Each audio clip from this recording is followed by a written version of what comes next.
Hello and welcome to this Swift 6. So you're working on a business, a community project or even a hobby, and you've decided that you want to spread the word on social media. But where should you start? Here's an absolute beginner's guide to getting started on social media. Number 1, you need to focus your energies. With social media, it can be very tempting to sign up to every site going in the belief that it will give you the most exposure possible. In reality, you're probably going to end up being overwhelmed, and the amount of effort you put in will be for very little return. Instead, pick 1 or 2 social networks that are highly relevant to what you're doing and focus on them. Facebook is dominant, so it's usually a good idea to set up a page there. Pinterest is great for arts and crafts businesses, as it's a subject that really interests their users. Instagram has strong leanings towards fashion, and Twitter is a favourite for bloggers seeking more exposure. I'd say start off with Facebook and perhaps another social networking site that suits what you're doing. That way you can focus your efforts and you can always expand to other networks in the future. If you're not sure which social media platforms you should be using, I'll link to a handy guide above this video. Number 2 is to develop a social media plan. Now, it can be tempting to use social media to post whatever comes into your head whenever it occurs to you.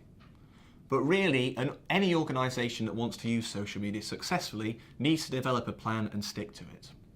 A social media plan makes you focus on posting things that will be of interest to potential customers, members, readers, or whatever group that you want to interact with. It also makes it easier for you to see what is and isn't working, allowing you to make improvements to the way that you use your social media. Developing a plan will take a bit of time and effort, but it's time well spent. I'll link to a guide explaining how to come up with ideas for social media above this video. The third thing to do is target and engage with influencers. What do I mean by influencers? They're the people and organisations who already have the attention of the people you want to reach. So if you're running a business selling an innovative gadget, your influencers are going to be tech experts. If you are a youth football team looking to raise funds, potential influencers could include local newspapers and even famous footballers. You'll probably want to include something on influencers in your social media plan, but it's such an important part of success it's worth thinking about on its own. So how do you get the attention of these influencers? Well, it's usually by doing something that makes you stand out, such as creating a great piece of content. But it's a complex subject, so I'll link to a couple of how-tos on social media influencers above this video. The fourth thing you'll need to do is make sure you can measure your social media results. If you are not measuring what you do on social media, then you'll have no way of telling if the time and effort you are spending on it is paying off. Most social media platforms offer at least some form of analytics which you can use to track your progress on the site. So spend a little bit of time getting to grips with that. But more importantly, make sure you have Google Analytics set up so you can track what happens when someone visits your website.